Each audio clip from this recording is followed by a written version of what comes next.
Olá Brasil, eu sou Gustavo Torres e sou responsável pela apresentação dos podcasts que fazem parte do projeto Gestão do Cuidado da Doença de Alzheimer, desenvolvido pela APAS, Associação de Parentes e Amigos de Pessoas com Alzheimer, em parceria com a Biogen Brasil Produtos Farmacêuticos Limitada e Side Rio, o melhor cuidado para a melhor idade.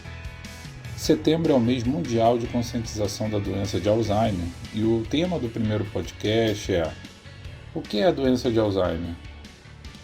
Vocês têm agora a oportunidade de ouvir informações básicas e confiáveis com o Dr. José Luiz de Sá Cavalcante, neurologista com eficiente atuação na área da cognição e do comportamento. Dr. José Luiz, muito bem-vindo e agradecendo a sua disponibilidade em participar do nosso projeto, já começamos trazendo a pergunta que todas as famílias nos fazem: o que é a cognição? É um prazer participar desse podcast promovido pela Paz neste mês em que se comemora o Dia da Doença de Alzheimer. Isto é muito importante porque o número de casos está aumentando, porque a população está aumentando, a população mais atingida. E a pergunta: o que é a cognição? Cognição é uma capacidade de se processar informações que são captadas no meio ambiente ou aprendidas, mas todos os estímulos, sejam eles sonoros, luminosos, são captados de alguma maneira e eles são guardados ou não, conforme o nosso cérebro, ativado pela sua percepção, a atenção, imaginação, juízo das coisas, raciocínio e memória, todos esses dados fazem parte do que se chama cognição. Então, as funções cognitivas, elas têm um processo fundamental e elas trabalham em conjunto para que os novos conhecimentos sejam adquiridos, as suas interpretações sejam adequadas e, de certa maneira, essa cognição permite que o indivíduo sobreviva no meio ambiente, porque ele vai utilizar a sua percepção, a sua atenção, a sua memória, o pensamento, linguagem e a aprendizada ao longo de toda a vida. Quando essas funções cognitivas são comprometidas, geralmente caracterizam o que se chama um quadro demencial, e que geralmente a característica mais importante no início são os problemas de memória. É o indivíduo ser esquecido das coisas. Doutor, quais são os primeiros sinais da doença de Alzheimer? O que é a doença de Alzheimer? Alzheimer, em 1906, descreveu um caso que ele acompanhou durante alguns anos, e naquela ocasião os diagnósticos eram feitos por exame anatomopatológico, e ele descreveu o que até hoje é considerado uma das características mais importantes da doença de Alzheimer, que é a placa senil e a degeneração neurofibrilar.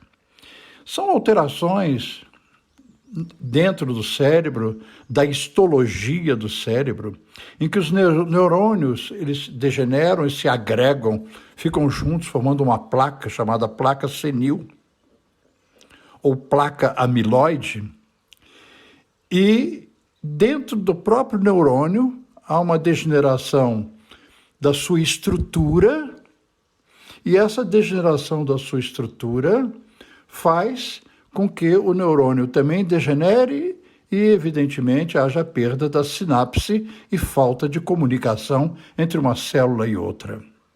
Então, a placa senil e a degeneração neurofibrilar são as características anatomopatológicas que não mudaram, mas hoje se sabe muito mais da doença. Então, na realidade, há uma série de estudos muito interessantes que, infelizmente, não dá tempo de nós detalharmos, mas, às vezes, é mais importante, hoje em dia, se considera a degeneração neurofibrilar mais ligada às alterações da doença de Alzheimer, embora também a placa senil tem um significado. Eu vou parar aqui um pouquinho e vou voltar atrás. Na realidade, existe uma grande alteração a partir de uma proteína cerebral, que é a proteína precursora amiloide. Ela se transforma, quando é desdobrada, numa fração, que é uma fração amiloidogênica. No indivíduo jovem, na pessoa que está, enfim, combatendo, fazendo as coisas. Isso só acontece tardiamente. Mas essa alteração dessa proteína faz com que tanto haja a placa senil quanto a degeneração neurofibrilar por caminhos diferentes. Então, geralmente o paciente começa com sintomas simples, esquecimento, mas um esquecimento que já não é mais só o que ele almoçou. Ele às vezes até confunde as coisas mais antigas, as coisas aprendidas. Ele é capaz de não conseguir mais se orientar na rua adequadamente, não se lembrar de que lado a casa dele, será que é para a esquerda ou para a direita? Então essas desorientações espaciais, a desorientação temporal, espacial e temporal são muito características da doença de Alzheimer. Na temporal ele não sabe a data. É lógico que uma pessoa idosa, aposentada, ela tanto faz se hoje é terça-feira ou quarta-feira, ou se é dia 17 ou 27, mas de qualquer maneira, a gente está sempre atento, a gente é capaz de se orientar de uma maneira geral, até a gente olha para o céu, sabe se é dia ou noite. Então isso muitas vezes há um comprometimento inicial em que essa desorientação temporal é muito característica. O paciente fica mais confuso, ele vê que às vezes ele está errando. Isso pode torná-lo mais mal-humorado, porque as pessoas não entendem o que ele está dizendo. Isso pode ser tão pouco ou tão leve que clinicamente caracteriza o que se chama comprometimento cognitivo leve. Por que isso acontece? Porque hoje se sabe que, embora as manifestações da doença de Alzheimer sejam mais comuns de ocorrerem depois dos 60 anos, raramente antes, mas quando surgem esses sintomas, isto é, um déficit de memória mais expressivo, desorientação temporoespacial, algumas confusões mentais, alterações do humor. Quando surgem essas manifestações, que podem ser apreciadas por uma avaliação básica neuropsicológica, uma entrevista com o paciente, geralmente a doença já tem mais de 15 a 20 anos. Isso levou os pesquisadores a buscarem possibilidades de diagnóstico precoce. Por que isso? Porque se nós conseguirmos tratar um paciente precocemente, não deixando que ele forme as alterações anatomopatológicas da doença de Alzheimer, a placa senil e a degeneração neurofibrilar, pode ser que esse paciente ou tenha sintomas muito leves e conviva com comprometimento cognitivo leve por muitos anos, e que não evolua para uma demência e a perda progressiva da sua capacidade intelectual. Então, esses estudos levaram a biomarcadores, isto é, exames que você possa diagnosticar precocemente a doença de Alzheimer. Tá bom, isso é ótimo do ponto de vista de pesquisa, é fundamental. Hoje pode-se fazer exames do líquido cefalorraquidiano, o líquido cerebral, e pode-se fazer exames sofisticados de imagem pelo PET scan, para ver se o paciente tem alterações que apontem para uma doença degenerativa do tipo doença de Alzheimer. Esses que são os biomarcadores.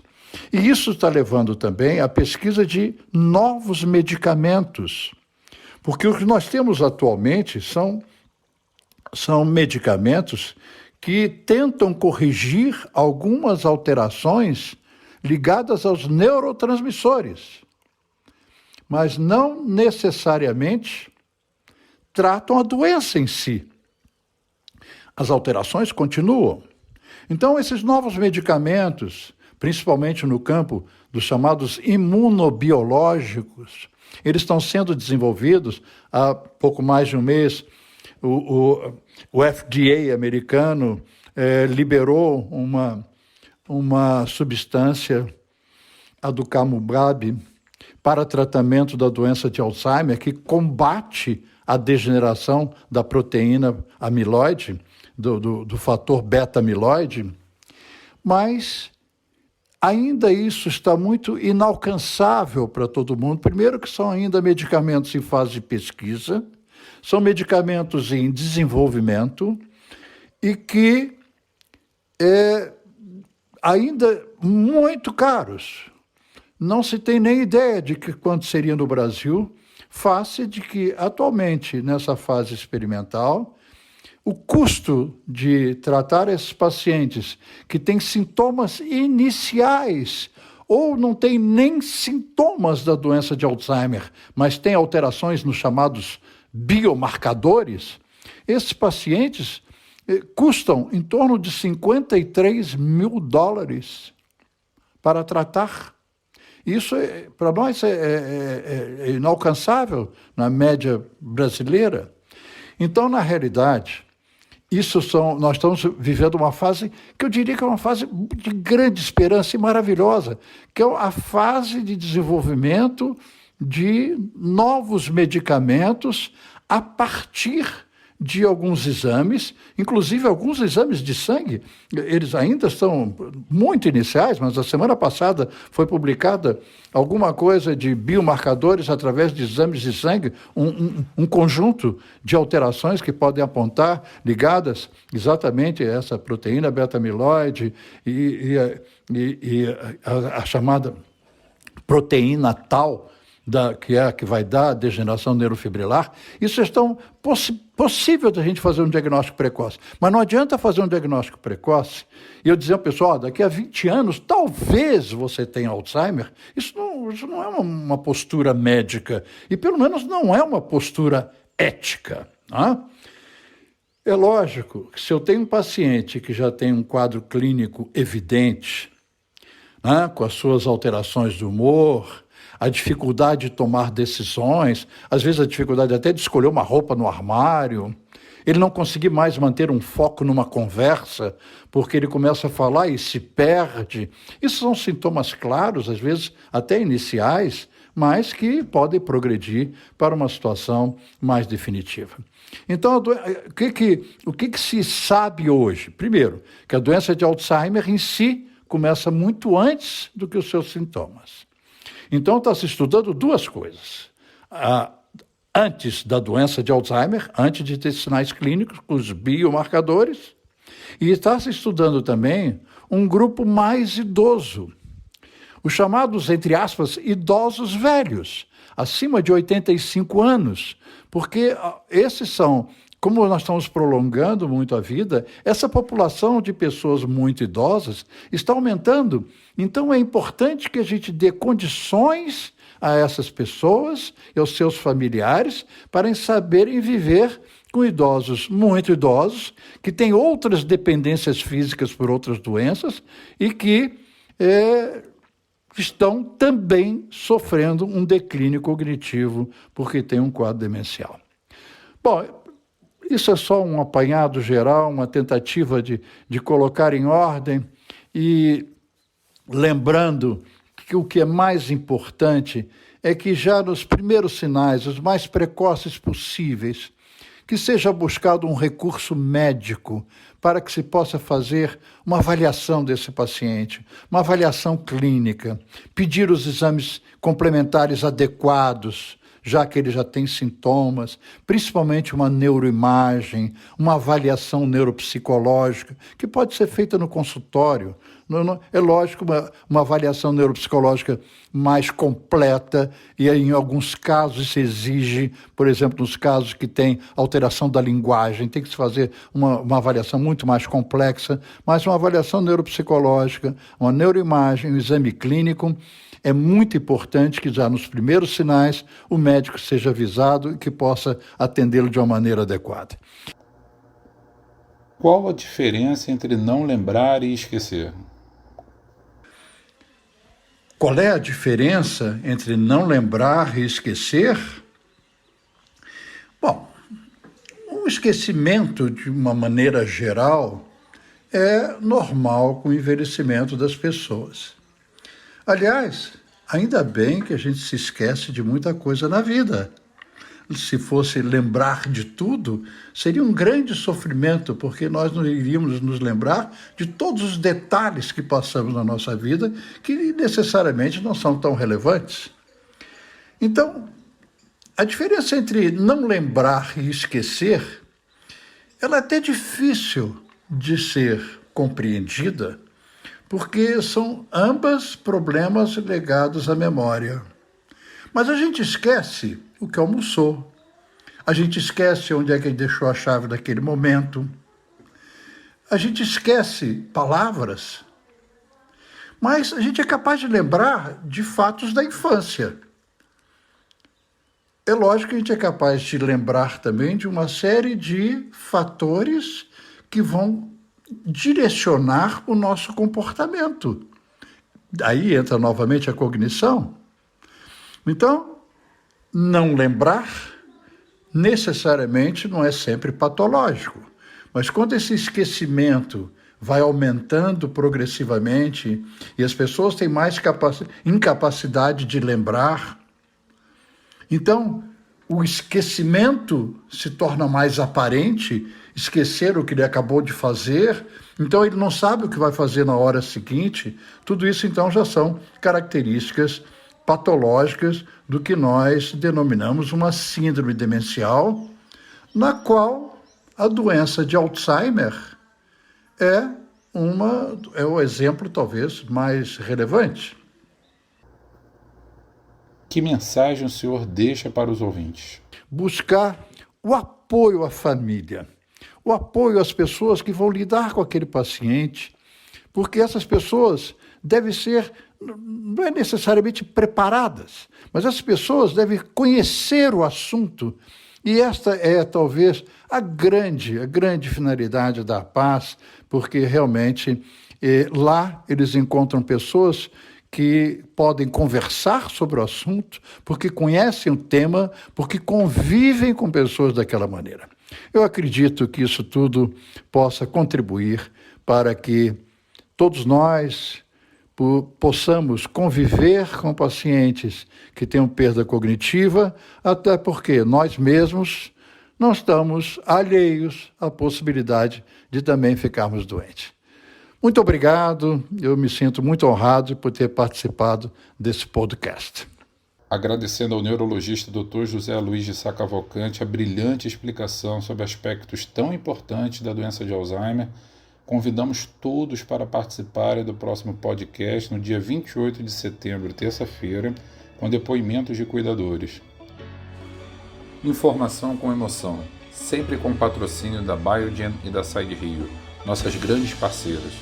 Fiquem ligados e para mais informações entre em contato pelo e-mail apoio@apaz.org.br.